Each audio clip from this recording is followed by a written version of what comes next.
Olá pessoal, esse é o Memória Capixaba, aqui é Fábio Pirajá gravando mais um vídeo aqui, ainda falando sobre esse grave acidente que aconteceu na ferrovia da Leopoldina, entre Campos de Goytacazes e Vitória, em 1937. A gente vai trazer aqui para vocês os desdobramentos. Eu já fiz um vídeo aqui para falar do acidente, das chuvas graves, também do acidente que matou vários operários, né? E agora a gente vai falar os desdobramentos no Rio de Janeiro, em Campos e na capital federal, que era o Rio de Janeiro, em 1937. Então, na Assembleia Legislativa do Rio também, os deputados, especialmente os deputados do norte do Rio de Janeiro, estavam debatendo sobre o assunto da ferrovia, da sua administração pela Inglaterra, né, que a ferrovia ainda era de concessão inglesa, dos subsídios que o governo federal estava dando para a Leopoldina Railway e os embates políticos, né, porque é um absurdo que o governo esteja subsidiando a ferrovia, que é do país mais rico do mundo, que é a Inglaterra na época, e mesmo assim os operários, por exemplo, não têm nenhuma segurança, trabalham de forma, sei lá, de forma muito ruim, sem nenhuma segurança. Então já viu, né? Os embates foram bastante fervorosos na Assembleia Fluminense e também aqui no Espírito Santo. A repercussão aconteceu de forma um pouco mais, né, um pouco mais branda. Eu não entendo, né, essa política capixaba. Aí está aqui o Jornal Diário da Manhã, então, de 23 de abril de 1937, falando sobre, aqui vocês veem, gente, ó, o que as chuvas fizeram à Leopoldina Railway. Então, eu vou ler aqui para vocês o que deu aqui no Jornal Diário da Manhã, nesse período, porque realmente foram chuvas muito fortes, né, que interromperam a ligação entre Campos e o Espírito Santo e Vitória, né, e todas aquelas estações que vêm, né, desde o Itabapuana até chegar aqui em Paú, em Vitória, né, em Vila Velha, e os desdobramentos disso, né, porque realmente foi muito ruim para o comércio, especialmente, né, para a pessoa que viaja, trabalha usando a ferrovia, e especialmente para o abastecimento de vilarejos, distritos, vilas e até cidades como Cachoeiro, por exemplo, etc. Bom, o estado do Espírito Santo acostumou-se, dentro da calma perene que lhe acompanha a vida diária, sem grandes alterações, a surpreender-se com os acontecimentos que lhe quebram a pacatez. Foi essa a causa principal do estremecimento que percorreu o curso de todos os habitantes do Espírito Santo ao entrarem em circulação os boatos a propósito da catástrofe que privou Vitória da única direta ligação por intermédio da ferrovia com a capital da República. A surpresa foi geral. Acostumado a enviar encomendas e a fazer viagens sem resoluções prévias nos carros da Leopoldina Railway, o espírito santense de Vitória, que considera o vagão de estrada de ferro como um bonde para maior percurso, até Campos, até o Rio de Janeiro, revoltou-se e passou a vociferar contra a inércia da companhia que administra a ferrovia, né, na reparação das suas linhas, a gritar alto os prejuízos que estava tendo com a paralisação momentânea de parte do tráfego. O Diário da Manhã, esse jornal, com o intuito de colocar o Espírito Santo no conhecimento das verdadeiras razões dos fatos, entendeu-se com a Leopoldina a respeito. O repórter ligou, né, para os administradores da ferrovia, né? Esta facilitou-lhe condução e companhia para um dos seus redatores verificar com os próprios olhos, em loco, né, e depois relatar ao público a enorme extensão do desastre. Assim foi que, na sexta-feira última, às 8 horas da manhã, pretendendo aproveitar o ponto facultativo, chegava o redator do Jornal Diário da Manhã na sede da Leopoldina Railway, havendo encontrado e logo estabelecido rápida camaradagem com o Mr. Rose e também com o Sr. Felício Berardinelli, respectivamente engenheiro residente, ajudante-geral, e seus companheiros para a viagem até o local dos desabamentos. O automóvel da linha, já preparado recebendo seus ocupantes, partiu imediatamente sob o vento agradável e constante. Aí, o senhor G. H. Rose é um inglês quase magro, corado pela meia-idade, bastante jovial. E essa jovialidade se deve completamente à vontade em que se achou o nosso representante, que aproveitou a oportunidade para iniciar um interrogatório a respeito dos acontecimentos motivadores da viagem, e o Mr. Rose, administrador da Leopoldina, no entanto, não quis entrar muito no assunto. Ligeiras referências apenas em sentido geral. Eles estavam saindo, então, do Rio de Janeiro até, junto com o repórter da Leopoldina, perdão, de Vitória, junto com o repórter do Diário da Manhã, até o local dos desabamentos, onde houve a primeira interrupção da ferrovia da Leopoldina entre Campos e Vitória.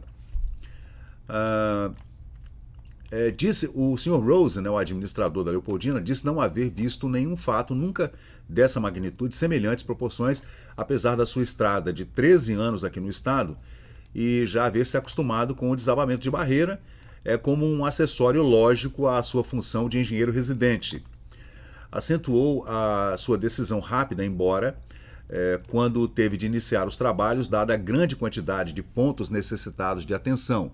Referiu-se às dificuldades encontradas para poder chegar até Marechal Floriano logo após a paralisação do tráfego e, na sua linguagem pitoresca, no seu português profundamente sotaqueado, concluiu: o senhor vai ver. Ah, melhor ver. Esboçando um sorriso cheio de reticências e subentendidos. Então, ele estava o que a gente poderia chamar de escabriado. Era o engenheiro inglês, o senhor G.H. Rose, responsável pela manutenção, engenheiro residente aqui em Vitória, que fazia essa manutenção da ferrovia da Leopoldina para os ingleses, né? Cujo escritório ficava na capital federal, Rio de Janeiro. Estrada livre até Viana. A viagem continuou sem interrupção e em estrada desobstruída até a estação de Viana, aqui na região metropolitana de Vitória. De longe em longe, a Terra Nova, dos lados da linha, demonstrava até onde haviam chegado as consequências das chuvas recentes. Com uma cinta de barro no capim e nas árvores das margens indicavam com escrituração perfeita a ascensão das águas. Então o repórter diz que, olhando pela janela do trem no qual eles estavam viajando, você conseguia ver aquele descampado e via as águas, até onde as águas chegaram, né? A forma de escrever nessa época era bastante diferente de hoje em dia. Os morros, despidos em algumas partes de vegetação, faria que abundava em outras, farta vegetação e abundava em outras, documentavam o viajante preparando o seu espírito para o contato brusco com a realidade nos desmoronamentos.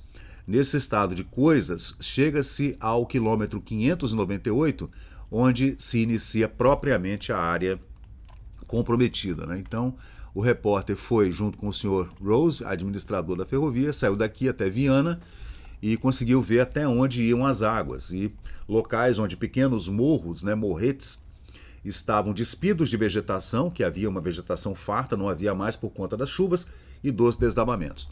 A zona impedida, ela continua até o quilômetro 603, do quilômetro 598 em Viana até o quilômetro 603. O automóvel de linha não pôde prosseguir. A estrada à sua frente é um suceder de barreiras que se desmancharam em avalanches de terra e pedra. A continuação da viagem tem de ser feita a pé, até pouco mais 5 quilômetros adiante, onde outro automóvel da linha se encontra à espera. O automóvel da linha, gente, ele não é um vagão de trem, não, tá? Ele é aquele pequeno carril, um carril pequeno que anda por sobre os trilhos do trem, mas não é um vagão, nem é muito menos uma locomotiva. É um pequeno carrinho. Às vezes, alguns deles são até manuais, né? Eu não sei. É claro que eles não estavam viajando por um carrinho manual, é claro que não, né? Então, o Sr. Rose e o Sr. Berardinelli, acostumados aos empecilhos da viagem, procuram sorrir, infundir, né, coragem nos nossos representantes do jornal Diário da Manhã, ainda alheio a extensão da catástrofe. Eles já estavam acostumados, né, gente? Salienta-se logo, à primeira vista, o grande número de cavoqueiros empregados pela Leopoldina Railway na desobstrução das linhas. Quase 400 operários, sendo mais de 200 efetivos trabalhando diariamente, além de outros contratados, empunham nos diversos setores impedidos enxadas, picaretas e pás, no afã honesto de bem ganhar o dia, para tentar, né, desobstruir a ferrovia que estava muito, mas muito obstruída realmente, né? Incrível essa história, né, gente? Está aqui. Esse é um capítulo e nós vamos falar agora da taxação do super... Desculpem, era um outro vídeo que eu estava vendo. O Facebook está dando esse problema, gente. Ó, já não é de hoje, tá? Você clica numa página, ele dá uma obstrução, não abre a página. Já tem mais ou menos uma semana, mais ou menos, que o Facebook está com esse probleminha aí. Mas vamos lá, esse é o álbum, gente, que eu criei no Memória Capixaba no Facebook para tratar dessas chuvas e desses desabamentos de 1937. Abril de 1937, né? Aí a gente segue aqui lendo as matérias que eu separei aqui nesse recorte fotográfico aqui. E a gente continua aqui lendo com relação aos trabalhadores que estavam precisando desobstruir a ferrovia. Este remove um dormente, aquele movimenta um trilho, outros se empregam nos mais variados misteres. 400 operários, 200 efetivos e 200 contratados ali à revelia, né? A multidão se consagra ao trabalho com interesse. O esforço dessa gente, o que afirmam os capatazes, tem sido incalculável. Quase todos moram nas imediações da zona sinistrada. Acostumados ao trabalho árduo todos os dias, nas pequenas lavouras que possuem, tanto que lhes dá cavar a terra para suas plantações, como enterrar a picareta ou a enxada com o fito de descobrir trilhos desaparecidos, né, com o intuito, né, de descobrir os trilhos que estão por sob a lama, né, por conta das chuvas. A Leopoldina merece uma referência especial nesta questão de pagamento aos operários contratados pela lisura com que tem agido com os cavoqueiros, quase todos pertencentes a gente muito humilde, ignorante e moradora na vizinhança das suas linhas. Então, o Jornal Diário da Manhã elogia, né, o pessoal da Leopoldina, dizendo que eles pagam muito bem, de forma honesta, os trabalhadores que são contratados assim a esmo, digamos, quando há algum acidente, chamados cavoqueiros, que são aqueles que cavucam mesmo, né? E paga muito bem esses operários, segundo os jornais. Eu não acredito, mas tudo bem. Aí ele fala dos sindicatos, né? Que alguns trabalhadores são sindicalizados e outros não, etc. Com o máximo vigor, esses operários vêm recebendo o pagamento das horas extraordinárias de trabalho, aqueles que são sindicalizados, os 200 desses 400 que foram contratados pela Leopoldina para desobstruir a estrada, né? Recebendo o pagamento das horas extras, né, de trabalho conforme estipulam as leis sociais em vigor. As leis de 1937, leis, né, da Constituição de 34, a Constituição do ditador Getúlio Vargas. Depois houve uma segunda Constituição, Constituição do Estado Novo. Um operário desses, acostumado a trabalhar o dia inteiro, de sol a sol, na lavoura, para obter estipêndio mínimo, recebe assim 2 e 3 vezes mais do que o habitual. Já é um consolo verificar que, com o ignorante que desconhece os seus direitos, os direitos que possui, são observadas as normas conquistadas pelo trabalhador consciente da cidade. Então ele está falando que na cidade o trabalhador é mais consciente, consegue, né, através dos sindicatos, fazer uma negociação com os donos das empresas, especialmente a ferrovia, que era uma empreitada muito grande dos ingleses e que, claro, contratava milhares de trabalhadores entre o Rio de Janeiro e Vitória, né? Além de essa ferrovia dar todo o suporte do comércio entre Rio de Janeiro e o Espírito Santo. São 700 quilômetros de estrada de ferro, gente, que sem essa estrada de ferro não havia nenhum desenvolvimento, no meio da Mata Atlântica, claro que com malária, doença de Chagas, desabamentos, chuvas, o perigo, né, da ferrovia na época, e toda sorte de problemas que há no transporte ferroviário, especialmente há 100 anos atrás, né? Mas, de qualquer forma, a ferrovia era muito necessária para o transporte das pessoas, quem ia visitar o parente no Rio de Janeiro, ou em Campos, ou em outra cidade aqui, nessas centenas de estações ferroviárias que havia, né, no Espírito Santo na época.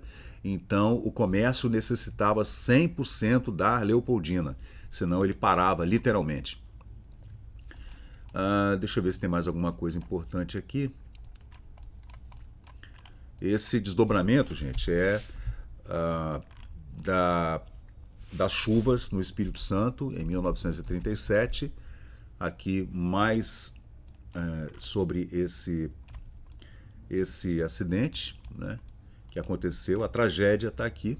Eu vou tratar com vocês agora, né, que houve realmente uma tragédia horrível, né? Um dos nossos articulistas já focalizou em impressionante crônica a infelicidade que surpreendeu Hilda com H, a pequena filha de uma família soterrada pelas barreiras que se despejaram sobre a linha da Leopoldina. Ainda cabe, no entanto, uma referência a esse fato. Essa referência nos foi fornecida pelo senhor Joaquim Tavares da Rocha, um desses cavouqueiros, né, em serviço da desobstrução da estrada, ali na região de Viana. A esse homem que, em um momento de alucinante acontecimento, salvou, demonstrando o valor da sua solidariedade, a pequena garotinha chamada Hilda, e o jornal Diário da Manhã ouviu descrever a tragédia. Disse-nos, né, simplesmente, sem ênfase nenhuma, ou mais ou menos o seguinte: sem entusiasmo, né, porque ele estava triste por ter salvado a menina pequenina Hilda e toda a família ter morrido. Acordei no meio da noite com um vento frio. Foi ele quem me acordou. Pensei a princípio que fosse uma janela que estivesse aberta. Quando me levantei, descobri que havia caído uma das paredes da minha casinha. Agarrei minha mulher e meus 2 filhinhos pequenos e saí para chamar o meu vizinho Manuel Medeiros Campos. Já havia sido derrubada a casa dele, que estava debaixo de um monte de barro. Uma criança se mexia na lama. Segurei-a com a mão e na outra segurava meu filho. E assim os levei até a casa da turma. A casa da turma seria a casa dos trabalhadores da Leopoldina, que ficava perto dessa pequena vila. Esperei que a chuva cessasse um pouco, voltando com companheiros ao lugar onde estava a casa do senhor Manuel Medeiros Campos, pai da Hilda, da pequena Hilda, que estava soterrada. A casa, né? Cavamos e conseguimos tirar o corpo do pai de Hilda. A mãe dela e outra criança já estavam mortos. Manuel ainda não. Da cintura para baixo, o corpo estava todo amassado. Ainda viveu 3 horas. Antes de morrer, chamou o pai para que lhe desse a bênção e pediu que trouxesse Hilda para a abençoar também. Foi isso que aconteceu. Nessa linguagem simples, estoicamente, nos narrou a tragédia de que fora protagonista, com a mesma conformação que estava no trabalho, pegado ao cabo de sua enxada de sol a sol. Bonita crônica, né? Muito bonito.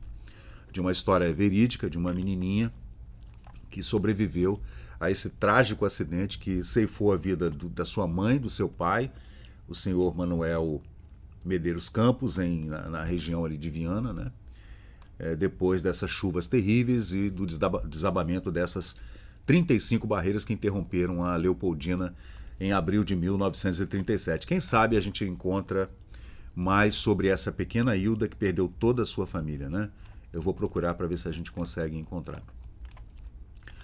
E o restabelecimento do tráfego da Leopoldina é esse para o público e especialmente para o nosso comércio, a parte desse noticiário que oferece interesse. Então é importante, né? Para finalizar a matéria, o jornal fala, vamos falar então do comércio, né? Os prejuízos que a classe comerciária vem sofrendo com a falta da ligação direta com o Rio de Janeiro são de grande monta. Eu já li esse trecho no vídeo anterior, mas vou reler porque é importante, né? Mesmo para os particulares, os atrasos e incômodos não são pequenos. Os preços das passagens, as dificuldades na remessa de cargas, que as pessoas, além de mandarem, comerciantes que mandavam cargas grandes, produtores também, as pessoas mandavam coisas pequenas, como a correspondência, por exemplo. E o pagamento também de funcionários públicos federais eram feitos pela rodovia. O tal trem pagador, né, que é famoso. Houve aqui assaltos a trem pagador, como aconteceu na Inglaterra, por exemplo, o famoso assalto do Ronald Biggs em 62, do trem pagador inglês, que era o maior trem pagador do mundo. Mas aqui também havia pagamento de funcionários públicos pelo trem da Leopoldina. Então, além do comércio, né? E as pessoas que mandavam correspondência. De repente, um colega vai viajar para o Rio de Janeiro, para a capital federal na época. Ah, vai levar uma encomenda para minha irmã, que mora no Rio e tal. Você leva para mim? Aí chegava na Central do Brasil, encontrava com aquela pessoa, ou telefonava, se a pessoa tivesse telefone nessa época, né? Era raro, mas tinha gente que tinha telefone. Então a pessoa entregava aquela encomenda, né? Uma roupa, não sei, alguma compra que tivesse feito, alguma carta, alguma fotografia, não sei. Né? Então era muito importante essa ligação entre Rio de Janeiro e era vital, eu diria, né? Mesmo para os particulares, pessoas comuns, cidadão comum, né, que usava a Leopoldina aqui em Paú, mesmo para eles, os atrasos e incômodos não são pequenos. Aí, muita amolação, contrariedade, e o senhor Mr. Rose, que era o administrador da ferrovia residente aqui no Espírito Santo, inglês, né? Este responde-nos com a sua afabilidade de sempre e lembrou os enormes estragos verificados na ferrovia, né? Dizendo que a ponte pêncil de 110 metros estaria liberada dentro de 25 a 30 dias, um mês mais ou menos. Com relação ao restabelecimento total da ferrovia entre Campos dos Goytacazes e Paú, ainda demorariam 2 meses e seriam necessários 100 mil metros cúbicos de terra para poder fazer esse trabalho, né? Que fossem tirados 100 mil metros cúbicos de areia de cima dos trilhos dos trens, né? Além daqueles que foram completamente danificados, que teriam que ser substituídos, né? Com o trabalho árduo desses trabalhadores, 400 trabalhadores chamados cavoqueiros. Nessa época se chamava assim, né, gente? Eles estiveram então em Domingos Martins e Marechal Floriano.